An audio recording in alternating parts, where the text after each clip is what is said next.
Susan grew up very kind, generous and sympathetic.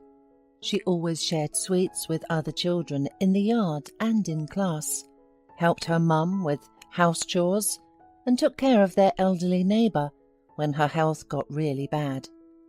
Susan chose her friends not by their status but by their heart. So among her friends there were often girls from very modest families. And often these girls ended up with Susan's best toys because she never spared anything for her friends. Susan often told everyone that her mum was her best friend and she could trust her with any of her secrets.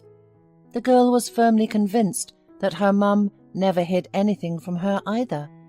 On weekends, they loved to walk hand in hand to the candy store, buy something for tea, and then have a sweet tea party while chatting about everything in the world. Susan considered it her calling to help people. That's why, after school, she decided to enroll in a psychology department at one of the most prestigious universities. Susan liked the studying from the very first days at the university. The new student listened to lectures with pleasure, grasping information on the fly. In the evenings, she loved to take a walk, watch movies, or go to cafes with her friends. One such evening, she was drinking tea in a small, cosy place with her best friend Bridget. "Oh, Susan, I really envy you a little. Please don't be offended," grumbled Bridget. "Why?" Susan asked her friend. "You have such parents. Your dad is a professor and your mum is a chief doctor at a hospital. And mine? My father is an unsuccessful artist. He drinks.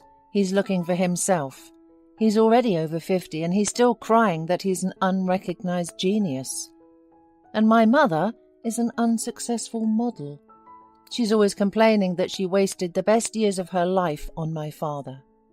Bridget sighed and continued, "And I'm a loser too. I'm studying at school, I'm bored there, and I don't like my future profession. In general, I don't see the light at the end of the tunnel." Susan felt awkward for sharing her joy so easily, not realizing that her friends were sad. She really wanted to say something encouraging, but words of support didn't come to mind. After a moment of silence, she timidly asked, "Bridget, what about Elton? He's supposed to be a good man. Why don't you marry him and move out from your parents?" In response, her friend just snorted. "As if I could force him to marry me. And besides, where can we go? We have no place to live, we have nothing. He's an orphan and poor, and he knows it perfectly well. So he keeps telling me that he will marry me when he becomes rich. But you know, I feel like it will never happen." Bridget sighed and looked at Susan as if she were to blame for it. "You know what?" said Susan. "Stop being depressed. It won't help. Your parents are adults. Let them live as they want. And you and I will go shopping now. Let's buy something cute for ourselves." "It's too late," sighed Bridget, "and I don't have any money." "It's never too late," exclaimed Susan. "Come on, get up quickly and let's go. Today is our day." They left the cafe and headed towards the shopping centre.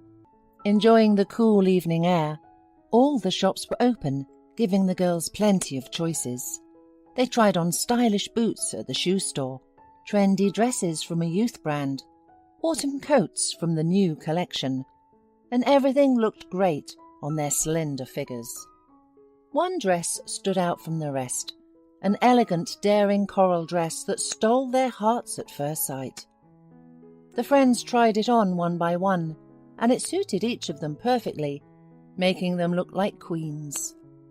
Susan, who tried on the dress last, twirled in front of the mirror, admiring her slender waist. "Yes, it suits you," sighed Bridget, "but how much does it cost?" They looked at the price tag, and Bridget realized it was out of her budget. Besides, the dress was one of a kind, with two friends vying for it. "Yes, the dress is chic. We must take it," Susan merrily chanted, heading to the fitting room to take off the outfit. Bridget instantly lost all interest in further shopping, feeling sad that she could never have such a dress. After Susan applied her credit card to the payment terminal, the salesperson packed the magnificent dress into a large bag and persuasively asked them to visit their store again. Susan and Bridget left the store and found themselves on the street, illuminated by numerous evening lights. "Okay, Susan. Thanks for the coffee and the walk. It was fun. I'm feeling better now, but I'm going home. It's very late," Bridget said, heading towards the subway. "How about a taxi?" Susan suggested. "No, I'm more comfortable this way," Bridget said, waving her hands towards the subway. "Oh, you've forgotten something," Susan called out to Bridget, who turned around and saw her friend holding a huge box that she had just received from the store. "What's this?" Bridget asked, hesitating to accept the box. "Oh, don't be silly. This is the dress. Did you think I bought it for myself?" Susan laughed. Take it. It looks perfect on you. Wear it on a date, and Elton will definitely marry you." Bridget took the package and hugged her friend. Tears glistened in her eyes. "Thank you, dear, although I feel awkward accepting such a gift. I know you gave it from the heart," she said quietly. Susan smiled. "Of course, from the heart. We're the best of friends. Well, goodbye. See you later." "Goodbye, Susan. Thanks again for the gift," Bridget smiled. She descended into the subway, clutching the box with the coveted dress to her chest, and thought about how fortunate she was to have such a wonderful friend.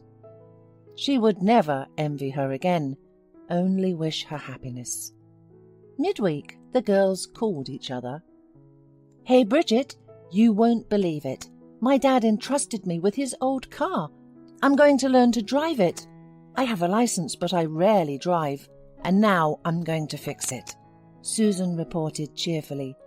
"What about driving to my parents' summer house with me? You know, like in the movies. The girlfriends drive and sing songs. It will be so much fun." Bridget hesitated. "Listen, Susan, it's a good idea, but you really don't know how to drive properly, and I know some movies that have a sad ending." Susan laughed in response. "Don't worry, girlfriend. I won't mix up the pedals. Everything will be fine. I'll come get you on Saturday at 8 a.m. Bridget agreed, and on Saturday they set off for the summer house. Susan was actually driving pretty well. Although she was overly cautious, her inexperience was still evident. The girls laughed, sang songs, and occasionally winked at the guys in passing cars. The ride was beautiful, until the car suddenly stalled. The bewildered friends got out of the car, took turns looking under the hood, but couldn't figure out what was wrong. Susan was terribly upset. This was her first big independent trip, and now tears were welling up in her eyes. Bridget, who was about to grumble, saw that her friend was about to burst into tears, and biting her tongue, hugged her by the shoulders. Suddenly a car stopped behind them. The girls turned around. A handsome young man looked out from behind the open door. "What's wrong, beauties? Did your car break down?" he asked cheerfully. "None of your business," Bridget snapped sharply, but Susan immediately pushed her in the side and turned to the young man. "Oh, you know, we just stopped suddenly and I don't know what to do. We don't want to call a tow truck." "I understand," the guy smiled. "If you don't mind, I'll take a look at your problem." "We mind," Bridget suddenly answered angrily, and once again received a push in the side from her friend. "Have you lost your mind? He's offering to help us and you're refusing," Susan whispered reproachfully. "And did you see what kind of car he has? It's like a tin can. If he can't buy a decent car, he should go far away," Bridget grumbled through her teeth. "No, I'm not going to stay here until evening," Susan replied. "I don't care what kind of car he has." Susan turned to the car, from which the stranger was peering, and shouted, "We would be truly grateful for your help." The guy smiled, closed the door, and headed towards their car. Looking under the hood, he clicked his tongue and said, "Yes, you wouldn't have been able to handle this without me." Bridget, who was scrutinizing his simple clothes, snorted contemptuously, while Susan replied amicably, "Yes, we're counting on you." "Then wait. Now there will be magic." The young man smiled and began to tinker with the engine. A couple of minutes later, the engine started. "Wow! You really are a wizard!" Susan exclaimed with joy. "No, I'm just a car mechanic." The guy laughed. "By the way, my name is William." He introduced himself, extending his hand to the girl. "And I'm Susan," she replied, shaking his hand. William also extended his hand to Bridget, but she pretended not to see this. "I'm Bridget," she said through gritted teeth. "Well, girls, I'm glad I could help. Have a safe trip. I recommend taking the car to the service. It needs to be checked. I have a couple of questions about it. Here's our business card. We recently opened a workshop, but we can do many things. You are welcome to come at any convenient time." "We're from the capital, actually," Bridget snorted. "I figured that from the license plates." The good-natured guy smiled. "Our service is right there." "What are you doing here, then?" Bridget asked. "I visited my mother in my hometown," the guy simply replied. I see," Bridget said. "Susan, let's go," she told her friend. Susan felt very awkward. She turned to William and thanked him. "Thank you for your help, and I'll definitely bring the car to you." "Have a safe trip," William smiled back. Blushing, Susan got behind the wheel and scolded Bridget. "Why are you so rude, Bridget?" "Oh, Susan, forget it. He's just a mechanic. He fixed the car and that's it. Let's go, I'm hungry," Bridget replied in a capricious tone. Susan sighed and stepped on the gas. It was great at the Dakar. Warm blankets, rattan chairs, tea drinking in the fresh air with her mother, while her father was busy with the barbecue. It was cosy and homely. The thought flashed through Susan's mind that these moments are remembered as the happiest in life. But despite the peaceful family idyll, a tiny worm was gnawing at her heart. She thought about William and how he must have felt, seeing how disdainfully Bridget treated him. On Sunday they returned home without incident, and on Monday, right after school, Susan drove to the car service, which she had trouble finding even thanks to the navigator. The tiny workshop with a limited range of services was crowded, so the girls had to wait. But when William finally came out, Susan shone. The guy was in dirty overalls and his hair was tousled, and his face looked tired. For a moment he was taken aback, but he quickly regained his composure and smiled warmly. "Susan, I didn't expect you to come so quickly, or at all," William said. The girl shrugged. "I just didn't want to get stuck on the road again." "That's smart," William praised. "Let's see what the problem is." "Will it take long? I'm rushing," Susan said, although she wasn't really in a rush. "Well, it will take some time," William replied. "But if you're in a hurry, let me drive you, and you can leave your car here. I'll call you about it later." "Okay, let's do that," the girl agreed. William changed his clothes and even combed his hair, looking entirely different. "He's handsome," Susan thought. She got into the car with him, and they were silent for the first few minutes of the ride. But soon one timid word led to another, growing into a lively, interesting conversation. Even when they arrived at Susan's home, they couldn't stop talking sitting in the car. The girl found out that William was 7 years older than her and had put in a huge effort to open the workshop with his friend. They were currently working at break-even, but they believed everything would soon be much better. She also learned about his hobbies. William loved equestrian sports and even had a couple of favourite horses in the stable that he dreamed of buying someday. The guy turned out to be not only a good storyteller, but also an attentive listener. He caught every word Susan said. They both felt they didn't want to part, but realizing that their conversation in the car had dragged on, they decided to say goodbye, exchanging phone numbers. That same evening, William called Susan, and upon hearing his soft, pleasant voice on the phone, the girl realized she had fallen in love with him, without a chance of turning back. The young people began to date, pretending at first that they had only a business relationship, like a mechanic and his customer, under the guise of repairing a car. But soon they realized that pretending was foolish, so they started dating for real. William turned out to be a kind, deep person with a beautiful soul. He was an interesting conversationalist, knew many fascinating stories, and had a subtle sense of humour. Sometimes Susan laughed so hard at his jokes that her cheeks and stomach hurt. Once they went horseback riding together. William showed her the stable, taught her how to ride, and Susan liked it so much that she made her beloved promise to always bring her to the equestrian club.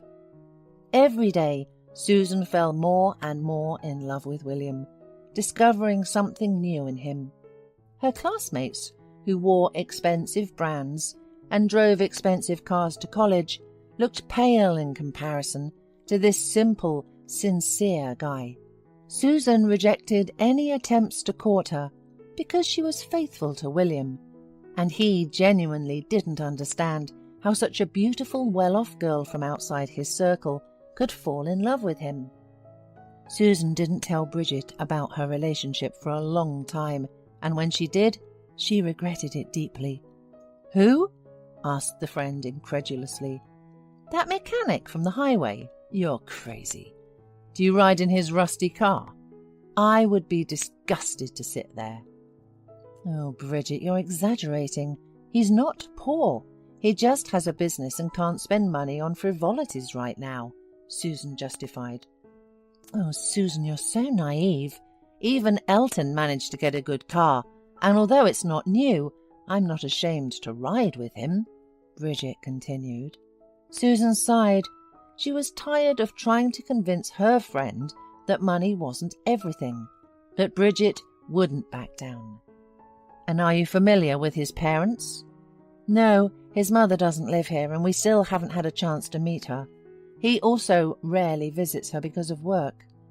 "I see," Bridget said.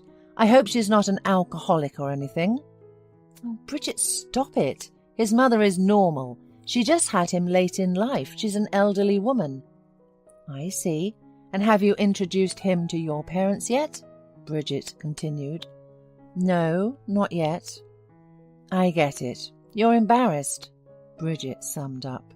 Susan got angry. "No, I'm not embarrassed. I'll introduce him tomorrow." "Well, we'll see," Bridget smirked. William happily agreed to meet Susan's parents. He was very nervous and afraid of making a bad impression. He picked out his shirt, thought about what to say, what flowers to give Susan's mother, and what cognac to choose for her father. However, his nervousness was in vain. Susan's parents greeted him warmly. They were extremely polite and courteous, and everything went perfectly. Susan was happy that her family liked her chosen one. As soon as the door closed behind William, Susan hugged her mother and asked, "Mum, what do you think of William?" The woman hugged her daughter in response and said, "You know, dear, he's a good person, but he's too simple for you, and poor. You're much younger than him. Your infatuation will pass, and you'll want a serious man with status. And then what? You'll leave him. He'll suffer and probably start drinking. Think about it. Do you need these relationships?" Susan protested. "Mum, you too? Bridget is discouraging me, and now you too. Did you conspire or something?" "No," the mother calmly replied. "It's just common sense." "I'm not interested in your sense," Susan flared up. "I love William, and we'll be together. And besides, he's already proposed to me." The mother's eyes widened, but the father calmly asked, "And what did you say, daughter?" "Of course I agreed," Susan replied challengingly. "Well done, darling," praised her father. "William is a good guy. I approve your choice." Susan's mother frowned and looked sternly at her husband. "Richard, you're always like this. Our daughter does something not very smart and you indulge her." But the man just smiled and kissed his wife on the top of her head. "Dear, you don't know what young people are like these days. Believe me, our daughter is not studying psychology for nothing. She chose the best man. I'm 100% sure of it." However, Susan's mother was not going to give up so easily and went to William's auto repair shop the next morning. Seeing him in a greasy jumpsuit, she sighed. Yes, he was not the groom she wanted for her daughter. "Mrs. Cortez, I didn't expect to see you here. Maybe some coffee?" The woman smiled politely. "Thank you, William. I'll pass on the coffee. I came here to talk to you. Yesterday was a lovely evening, and your bouquet was exquisite. Don't get me wrong, I have nothing against you, but I don't think you and Susan have a future." William was taken aback and couldn't find the right words, so the woman continued. "Susan is very young. She just turned 19. And how old are you?" 26. "You see, you already need a family, a wife, but it's too early for Susan for all of that, and she needs a very different kind of man. You understand? Completely different. And it will be difficult for you two. You're different." William tried not to lose his composure. "Thank you for your advice, Mrs. Cortez, but it's up to us to decide. I'm saving up for the wedding. If by the time I have the necessary amount, Susan hasn't changed her mind, then I'll marry her. And with that, I ask for permission to leave. I have a lot to do," William said firmly. "I strongly advise you to think about my words, young man," Mrs. Cortez said dryly, and headed for her car. William managed to save up for the wedding in 3 months. He worked day and night for it, but he was able to buy his beloved bride an elegant diamond ring that she liked at the jeweller's. Susan understood that the ring was not within William's means, so she just tried it on and put it aside, suggesting buying a cheaper option. But the groom firmly decided that the girl of his dreams must have a sparkling diamond on her finger. Susan invited only the closest guests to the wedding, including Bridget as a witness. Bridget wore the coral dress that Susan had generously given her. Bridget admitted that she treasured that dress and had never worn it anywhere before, but her friend's wedding was the perfect occasion. Of course, Bridget was still unhappy with the groom, but on the day of the wedding she decided not to bring up that topic. Mrs. Cortez had also resigned herself to what was happening. She was pleasantly surprised that the guy was able to buy such an expensive ring, but deep down she was convinced that this marriage was doomed. At the wedding, Susan met William's mother for the first time, as she had never made it to his hometown to meet her. Now she was very ashamed of that, as Mrs. Morrison turned out to be an elderly woman with sick legs. It was wonderful how quickly both mothers found a common language. The wedding was wonderful. Everyone was in a great mood. Even Mrs. Cortez cheered up, and Susan's father periodically slapped his son-in-law on the shoulder, saying, "We'll go fishing soon. I'll cook such a fish soup. You'll lick your fingers." Suddenly, through the romantic music, Elton's joyful exclamation burst out. "Mrs. Morrison, is it really you?" All the guests fell silent and turned around, and Bridget instantly blushed and began pulling Elton's jacket, ignoring his attempts to stop her. The guy jumped up and rushed to William's mother. "Mrs. Morrison, it's you! You haven't changed at all. even though so much time has passed." Mrs. Morrison gasped. "Elton, what a meeting! You're grown up so much, a real man now." Mrs. Cortez, sitting next to them, was surprised. "Elton, so you know each other?" "Yes, of course," exclaimed Elton. "Mrs. Morrison was a caregiver in my orphanage, the kindest one. She even adopted a boy. Wait a minute. Is this not him?" "He's the one," smiled Mrs. Morrison. Mrs. Cortez was shocked. "Wait, I don't understand anything. So William is not your son?" "He's not my biological son, but in every other way I'm his mother. I love him with all my heart, and he loves me. We don't see each other often, but he calls me every day and pays for my treatment, even though he has a hard time with money. I adopted him when he was just a baby.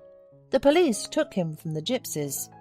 The child turned out to be stolen, but the parents were not found. He has a birthmark on his arm, a crescent-shaped one. I thought his parents would find him because of this mark. I went to the police, but it was a gangster time back then. No one cared. They didn't try to find his mother, and maybe she wasn't alive anymore. But the boy was too cute, so I took him." Not listening to her story, Mrs. Cortez stood up and, on trembling legs, headed towards her son-in-law. Grabbing his left hand, she pulled up the sleeve of his jacket and, seeing the birthmark, lost consciousness. The music stopped. The guests immediately ran around, giving her water, and when she came to, she asked William to show her the birthmark again. Seeing it, she pressed her face to the guy's palm and burst into tears. "My son, my dear little son, I can't believe it. It is really you, my dear Nick." The hall fell into a heavy silence. William didn't know how to react, and Mrs. Cortez was crying, kissing his hands and asking for forgiveness. It took a long time for her to calm down and be able to tell what had happened. Many years ago, she was dating a guy and got pregnant. At first, the guy promised to marry her, but when Nick was born, he suddenly disappeared. She had to raise her little son alone. She had no relatives, and her mother had recently died, so there was no one to help. Luckily, she managed to finish medical school, but couldn't do an internship because of the baby. She had to work in a warehouse because she could bring her baby in a stroller there. One day she went to work with Nick again, but it was so hot in the room that he constantly cried. So the young mother took the baby out to the yard for fresh air so he could sleep well. No one ever went there, only the workers. Suddenly the accountant ran in and started screaming, almost out of breath. Mrs. Cortez didn't understand at first what she wanted, but when she understood the accountant's disjointed speech, horror gripped her. It turned out that she saw through the office window how a gypsy woman took Nick out of the stroller and ran away. My colleague shouted after her, tried to catch up, but it was too late. By the time she went down the stairs, ran out into the yard, and then out of the gate, the thieves had already disappeared. They looked for Nick for a long time, but never found him. Mrs. Cortez had to come to terms with a heavy loss. "Mum?" Susan asked in a quiet voice when her mother finished the story. "So, William is my brother, and we can't get married." William looked at Susan, pain and confusion reflecting in his eyes, and then Susan's father joined the conversation. He tried to stay calm, despite the unfolding drama. "Calm down, please. There's no sin here. Many years ago I was married, but my wife had a weak heart. Despite the doctor's prohibitions, she decided to give birth and died in childbirth.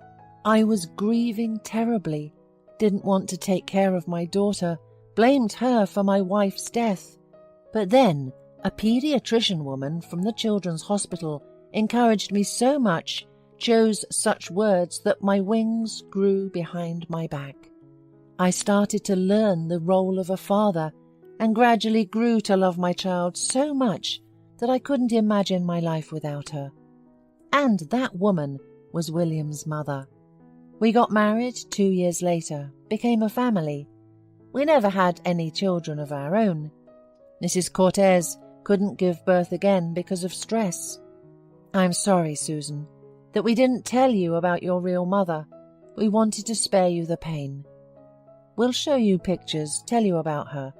But now you know that William is not your biological brother, so let's turn up the music in the hall and have some fun, because we have a wedding. A sigh of relief escaped from both William and Susan's mouths at the same time. They hugged and kissed each other. Mrs. Cortez cried on the shoulder of Mrs. Morrison and thanked her for her son. Bridget only now realized that she had been standing with her mouth open for about 15 minutes. Coming to her senses, she approached her friend and asked, "Susan, what are you going to do now?" Such a wonderful story. Susan smiled back and replied, "What are we going to do? We'll just live, and we'll live happily." Hola, suscríbete a Historias Vitales para no perderte nuevas historias. Mi esposa había estado trabajando en su proyecto especial durante 4 meses ahora. No era su proyecto personal, pero ella era la persona principal y responsable de su éxito. El proyecto estaba diseñado para salvar a su empresa, Bixler Enterprises. Los últimos 4 meses habían sido difíciles porque se vio obligada a trabajar duro. Era importante tanto para ella como para la empresa. Había una buena posibilidad de que Bixler Enterprises quebrara si el proyecto no se completaba. Sara tenía una licenciatura de Albrecht y un MBA de Wharton. Era la más inteligente de la familia. Yo empecé a trabajar como mecánico de autos justo después de la secundaria y después de 21 años seguía siendo mecánico de autos. No me importaba porque me gustaba el trabajo y pagaba bien. Era suficiente para pagar la universidad de Sara y criar a 2 hijos. No vivíamos lujosamente, pero estábamos bien. Los niños ya se habían mudado, y las cosas iban bastante bien con nuestros ingresos. Sara quedó embarazada 3 meses después de casarnos a la edad de 18 años. Durante los primeros años de nuestro matrimonio, vivimos con mis padres. Ellos tenían una gran casa vacía ya que 4 de mis hermanos se habían mudado. Eso significaba que teníamos una niñera mientras Sara completaba sus primeros años de universidad. Debido a 2 embarazos, la carrera de 4 años le llevó 6 años completarla. Fue difícil, pero lo logró. Siempre tuve trabajo y nunca me faltó trabajo extra si lo necesitaba.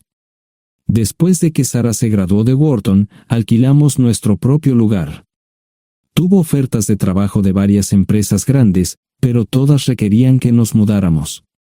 A mí no me importaba, pero Sara quería quedarse cerca de casa. Por eso decidió trabajar en Bixler Enterprises. Pagaba bien, pero lo más importante, le daba responsabilidad y la oportunidad de avanzar. Sara era una empleada trabajadora y dedicada. La presentación es el jueves en el Hotel Thyssen en Filadelfia. Tomé unos días libres en el trabajo para ayudarla según fuera necesario. Al final, todo lo que logré fue hacerle algo de comer cuando llegaba a casa. No sabía nada sobre su trabajo, ni tampoco quería saber. Los negocios corporativos de alto nivel me aburrían. Empresarios de Europa, Asia y América del Sur venían aquí, la empresa pagaba sus boletos de avión y proporcionaba habitaciones en el Hotel Thyssen mientras estaban aquí. Era caro como el infierno, y por algunas cosas que Sara había dicho, la empresa estaba sobreestimando sus finanzas. Su presentación era importante para ella, para la empresa y para más de 200 empleados. Hasta el martes por la noche, todo iba bien. Sara llegó a casa con un traje nuevo, un traje gris con una blusa blanca. Desplegó todo lo que necesitaba en la cama de la habitación de invitados. Cuando se trataba de la limpieza de la casa, ella era normal, pero cuando se trataba del trabajo, era meticulosa. No entendía por qué necesitaba sacar su ropa interior de lujo, pero no dije nada. Además de su traje para la presentación, tenía varios vestidos de cóctel lindos para eventos sociales antes y después del evento. Siempre había evitado tales eventos, pero me sentía obligado a ir con ella si ella quería que lo hiciera. Me agradeció la oferta, pero dijo que no era necesario. Todos los materiales y equipos que necesitaba estaban guardados ordenadamente en el maletero de su Volvo. Antes de salir del trabajo, ella misma conducía el coche para asegurarse de que todo estuviera en perfectas condiciones. Tenía todo el día miércoles para prepararse y toda la noche del miércoles para socializar con sus invitados. Sara era tan buena en lo que hacía que sentía que habría sido mejor si simplemente me hubiera mantenido alejado de ella. Finalmente, había terminado. Lo había revisado y vuelto a revisar todo. Todo lo que necesitaba ahora era una ducha caliente y una buena noche de sueño. Supongo que mi error fue que empecé a revisar sus cosas después de que Sara comenzara a ducharse. Pensé que estaba ayudando, pero resultó ser lo contrario. Estaba moviendo cosas en la cama cuando un pequeño sobre blanco cayó del bolsillo lateral de su bolso de maquillaje. Una carta de una farmacia, pero no del tipo que solemos usar. Dentro había 10 pastillas. No tenía idea de qué era, Pren, y las instrucciones eran confusas. Si es necesario, tomar una pastilla y luego una segunda pastilla 12 horas después. Pensé que podría ser algo que ella había conseguido para la ansiedad o los nervios, pero las instrucciones no tenían sentido. La receta estaba escrita a su nombre el lunes. Volví a poner el sobre en su lugar mientras ella terminaba de ducharse. Decidí que quería saber más sobre Pren antes de contarle sobre ello. Por supuesto, si lo mencionaba, significaría que estaba revisando sus cosas. Odio los dilemas. Mientras Sara se preparaba para dormir, fui a nuestro ordenador doméstico y busqué.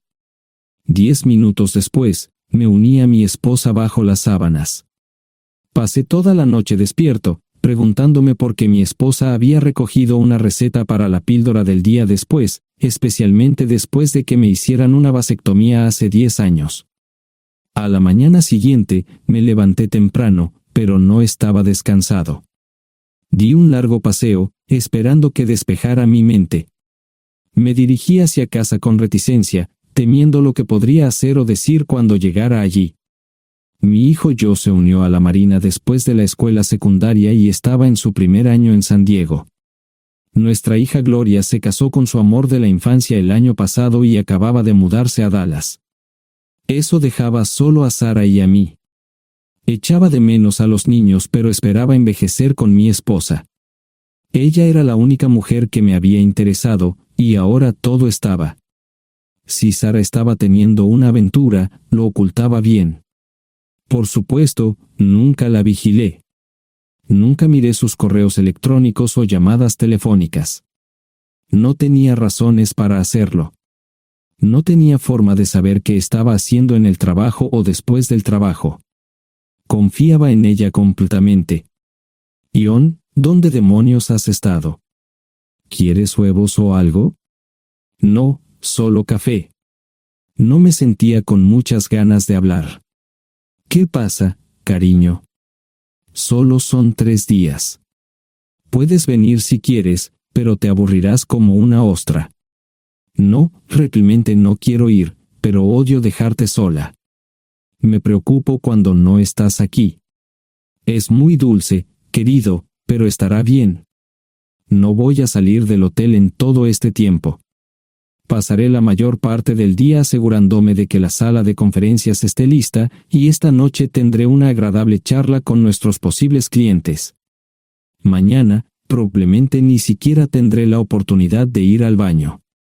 Llegaré a casa lo más temprano posible el viernes. Te prometo un gran fin de semana si sabes a lo que me refiero.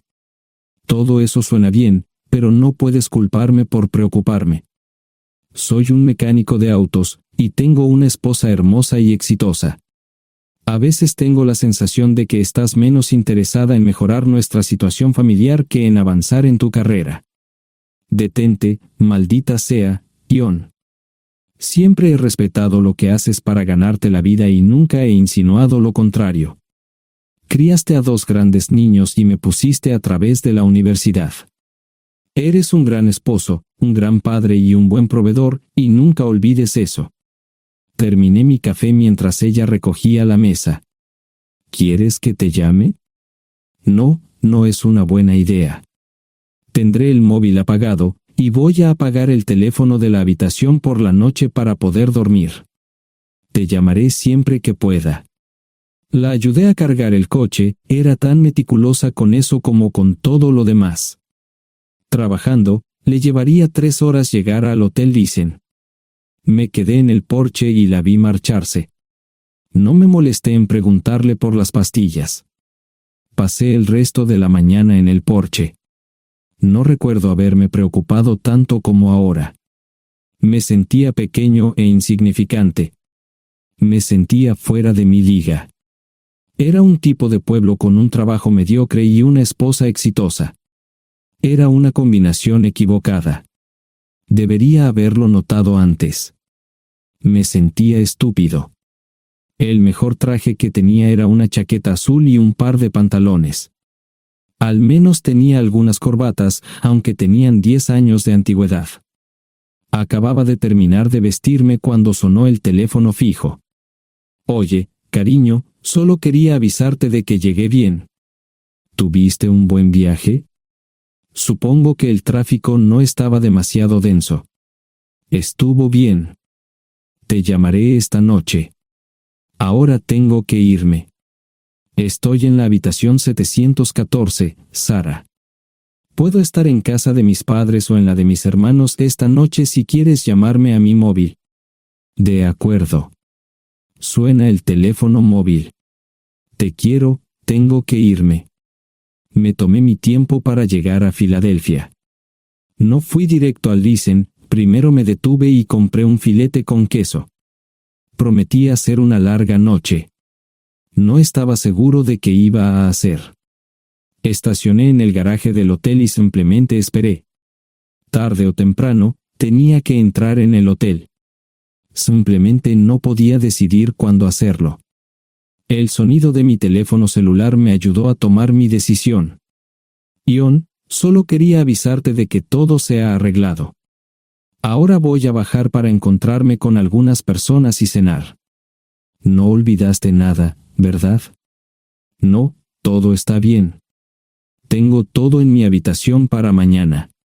¿Necesitas algo? No, Ion, relájate. Voy a apagar mi teléfono. Te llamaré mañana por la mañana. ¿De acuerdo? Ríe, diviértete. No es divertido, Ion, es trabajo. No parecía estar demasiado fuera de lugar. El vestíbulo, el restaurante y las salas de conferencias estaban llenos de gente, así que pude pasar desapercibido. Había un folleto pequeño y bonito que mostraba el diseño de todas las habitaciones del hotel.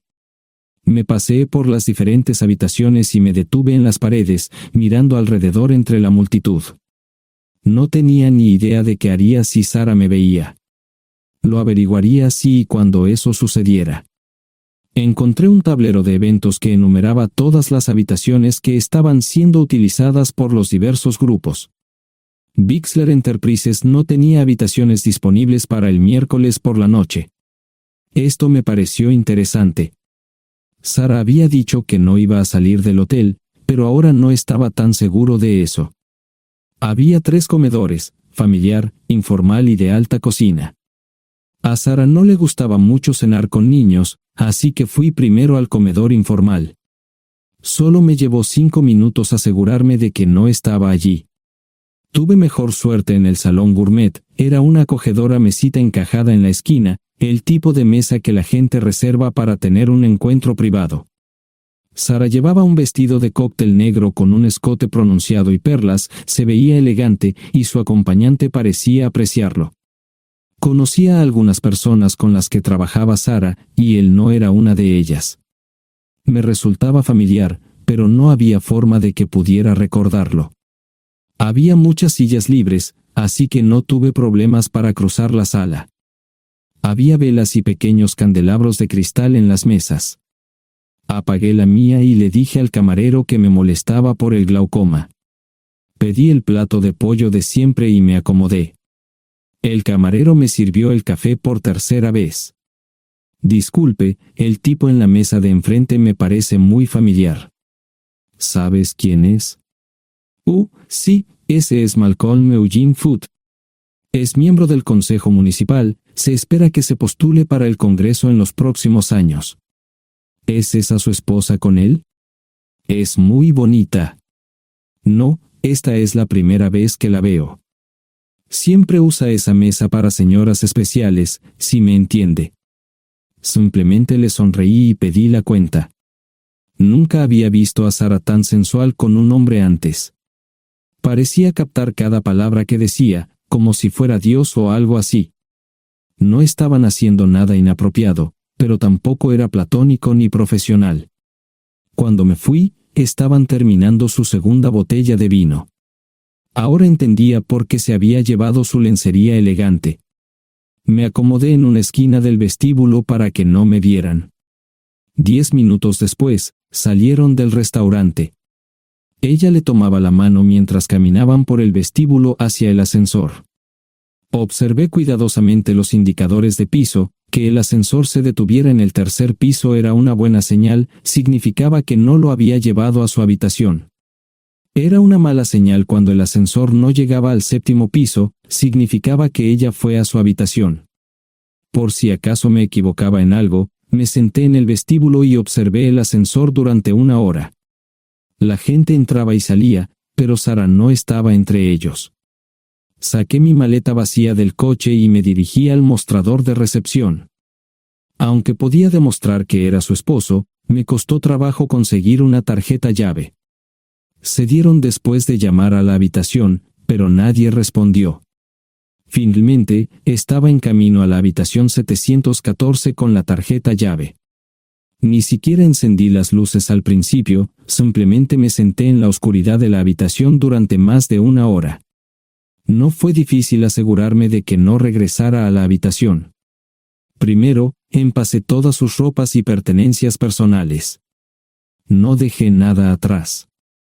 Revisé el paquete de Preven, todavía quedaban 10 pastillas en el tocador. De manera muy ordenada, estaban todos los artículos que necesitaría para su presentación al día siguiente. Comencé a llenar la maleta. Había 24 carpetas promocionales especialmente encuadernadas y otras 20 carpetas regulares, todas ellas fueron a la maleta. Un proyector digital fue lo siguiente, seguido de una computadora portátil. Tomé su bolso y su celular, que había dejado en la habitación. Todo lo que tenía consigo era un bolso de mano y probablemente un tubo de lápiz labial. Di una vuelta por la habitación tan cuidadosamente como lo hizo ella para asegurarme de no perder nada. Una vez satisfecho, dejé las llaves del coche y mi anillo de bodas en el tocador. Aparte de esos 2 objetos, la habitación estaba completamente vacía. El ascensor se dirigió directamente al estacionamiento, no tuve problemas para llevar 2 maletas, y 20 minutos después, estaba en la autopista rumbo al norte. Pasaban las 3 de la madrugada, no tenía idea de que había pasado tanto tiempo. 1 hora o 2 después, sonó mi teléfono celular, la identificación de llamadas mostraba el número del Listen. ¿Ion? Sí, ¿dónde estás? Estaré en casa pronto. Eso fue todo lo que dije. Hubo silencio en el otro extremo de la línea. Los vendedores tienen un viejo dicho, el primero que habla pierde. Pareció una eternidad antes de que ella hablara. Ion, lo siento.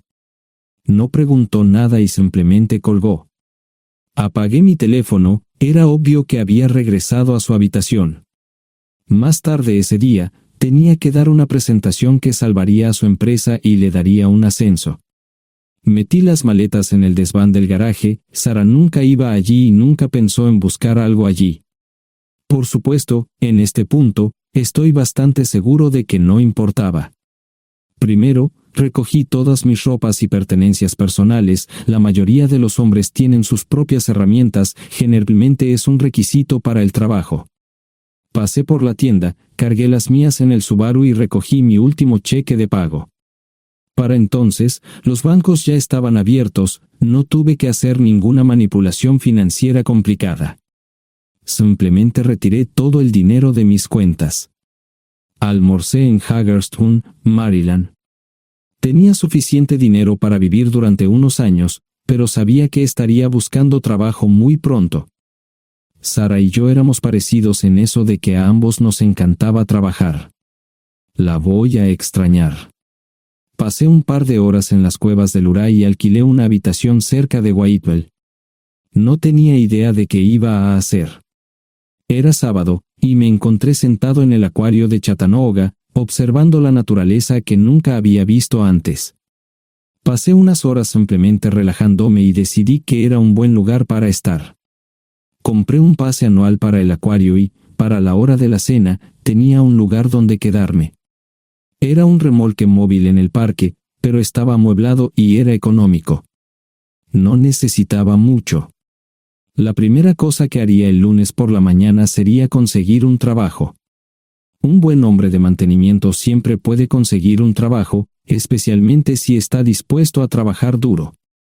Podría permanecer discreto hasta que fuera el momento de renovar mi licencia de conducir o las etiquetas del coche, me preocuparé por eso cuando llegue el momento.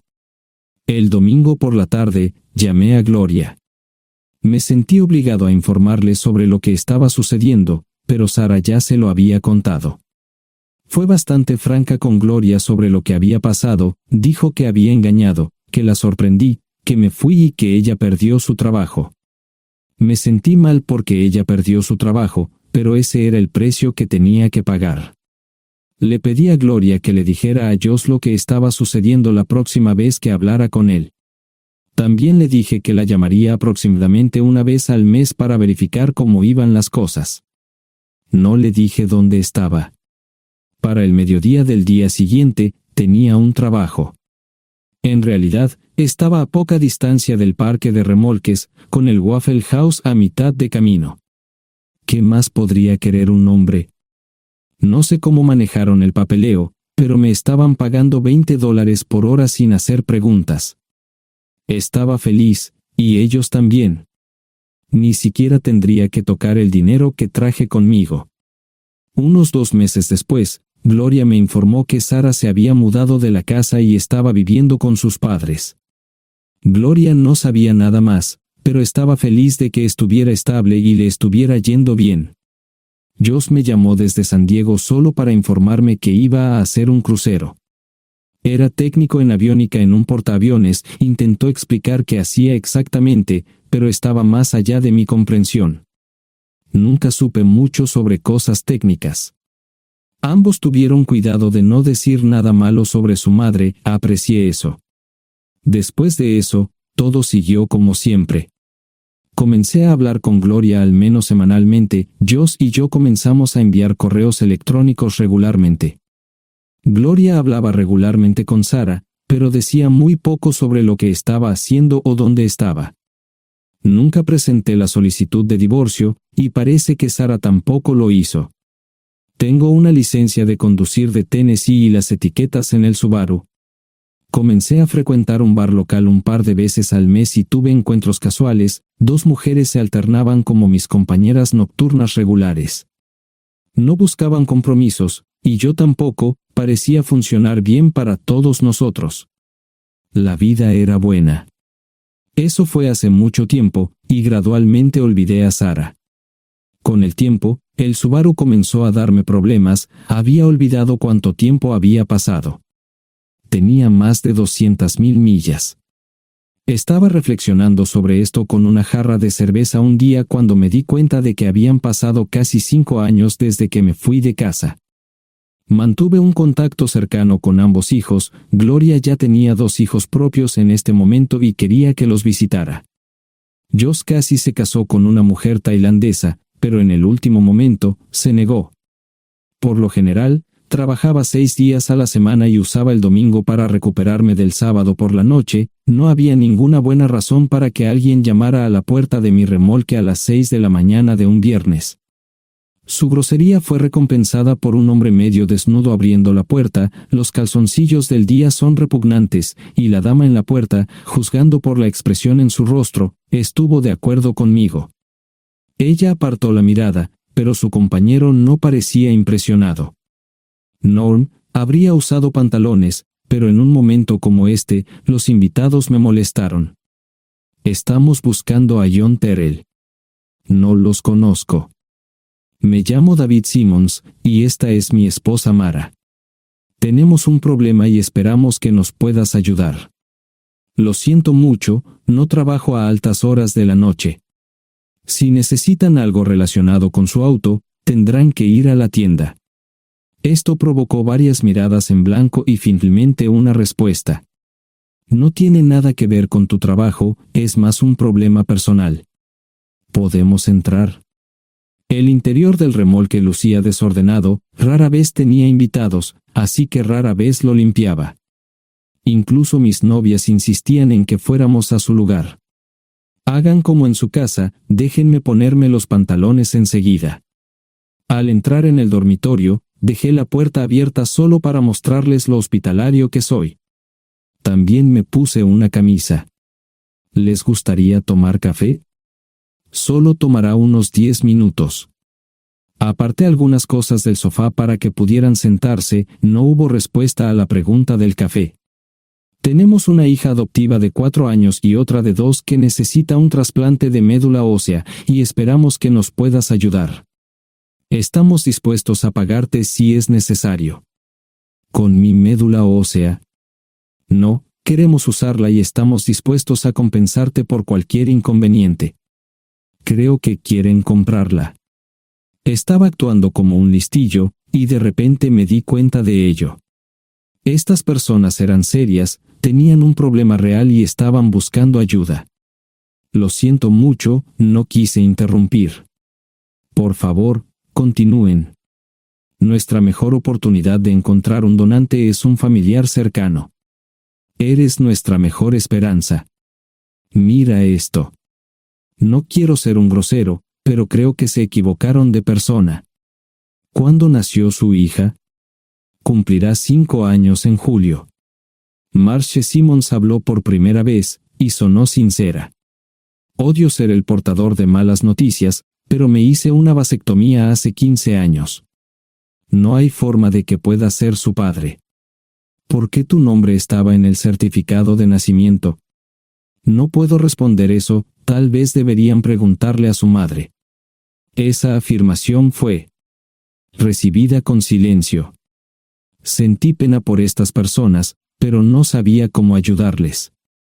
¿Cuál es el nombre de la madre? Sarah Lise Terrell. No encontraba las palabras.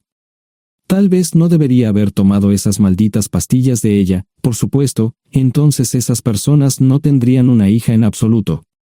Todo lo que pensaba que había superado el dolor, y aquí está de nuevo, viejos recuerdos de mi esposa teniendo relaciones sexuales con ese maldito político de Filadelfia. Estaba empezando a olvidarlo todo, y ahora estaba de vuelta. Maldita sea. Ahora entiendo y pido disculpas por mi grosería e insensibilidad. Haré todo lo que esté en mi poder para ayudarles. En primer lugar, porque no puede Sara hacerse un trasplante de médula ósea. Médicamente, no puede. ¿Por qué no? Es madre, tiene que ser una donante adecuada. Ella es una donante adecuada, pero está demasiado enferma. Los médicos se negaron siquiera a considerar utilizarla. ¿Enferma de qué? Está muriendo de insuficiencia hepática. Le quedan menos de 6 meses de vida.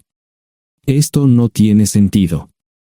Siempre ha estado perfectamente sana. Además, no creo que un hígado enfermo le impida donar médula ósea. El hospital no aceptará su firma en el formulario de consentimiento. ¿Estás diciendo que hay algo mal en su cabeza? Ambos me miraron en silencio, sabían la respuesta, pero no querían decirlo. En ese momento, no quería que se sintieran aún más incómodos. Hace 10 minutos, no me importaban, pero ahora sentía que tenía que protegerlos y ayudarlos. ¿Cómo sucedió esto? ¿Podría alguno de mis hijos ayudar? Quizás, pero pensamos que eras nuestra mejor esperanza. ¿Por qué no van tras su padre, su verdadero padre? Pensamos que eras tú. No tenemos ni idea de quién más podría ser.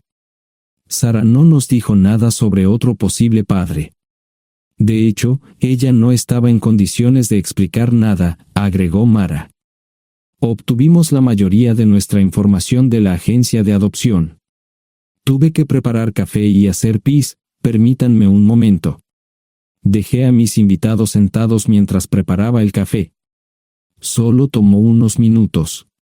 Mientras se preparaba, fui al baño, algo que necesitaba hacer urgentemente. Traté de ser discreto, ya había avergonzado lo suficiente a Mara. ¿Dónde viven? En Westchester, Pensilvania. Les haré una oferta. Si les digo quién es el verdadero padre de su hija, deben prometerme que lo perseguirán sin descanso hasta obtener lo que desean. ¿De qué estás hablando? El padre de su hija es un político prominente en Pensilvania. Por supuesto, negará todo y probablemente les proporcionará documentos legales para detener sus esfuerzos. Si acuerdan presionar lo suficiente para que él admita que la niña es suya, podrán avergonzarlo y obligarlo a hacerse un trasplante de médula ósea. Eso es lo que quieren, ¿verdad? Sí, claro, pero ¿cómo hacemos eso? No lo sé.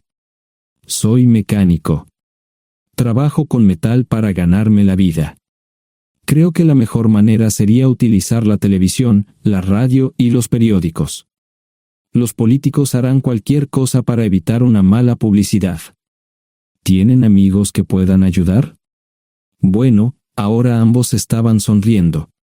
Debo haber dicho algo que les dio esperanza. Creo que podemos hacer esto. ¿Quién demonios es él? Malcolm Eugene Foote. Se postula para el Senado de los Estados Unidos. Apuesto a que hará cualquier cosa para evitar una mala publicidad. El café estaba listo, pero David y Marchen no podían esperar para llegar a casa. Antes de irse, les dije cómo ponerse en contacto con Gloria y Joss en caso de que los necesitaran. Estaba seguro de que ayudarían. También les pedí que me dijeran dónde estaba Sara. Probablemente estaría en Pensacola antes de que ellos regresaran a Westchester. Me corté el pelo y compré una camisa nueva. Sara era una tramposa que arruinó mi vida, pero aún así quería lucir bien cuando la viera. Era otro remolque, pero esta vez era un bonito doble nuevo. Allí estaba su Volvo con una llanta desinflada y un parabrisas roto. La mujer que abrió la puerta no era Sara, parecía que la habían empapado fuerte y la habían dejado empapada. Tenía al menos 45, tal vez 50, y debió haber tenido una vida difícil. La falta de maquillaje no ayudaba, y simplemente se veía horrible. No tuve la oportunidad de abrir la boca. Caray, si no es John Terrell. Nunca esperé verte aquí. Tuve que usar la vieja línea, me estás poniendo en desventaja. Sherry Hart. Pasa, entra. ¿Quieres una cerveza? No, pero gracias. Estoy aquí para ver a Sara. Sherry cruzó la habitación y se detuvo en el buffet del comedor. Aquí está, John. Mírala todo lo que quieras. Su mano señalaba una urna de latón que estaba en el centro del buffet vacío. Supongo que llegué demasiado tarde. No me moví, solo me quedé mirando el contenedor frente a mí. ¿Puedo tomar una cerveza ahora? Sara se mudó a Pensacola después de dar a su bebé en adopción. Compró el remolque con el dinero que recibió de Bixler Enterprises después de que la despidieron.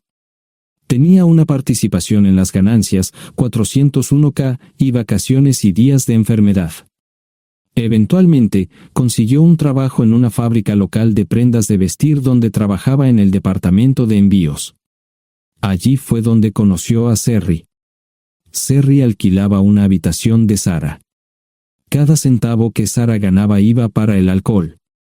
Empezó con vino y gradualmente pasó a bebidas más fuertes, las más baratas. Eventualmente, perdió su trabajo debido a su alcoholismo y se vio obligada a usar sus ahorros.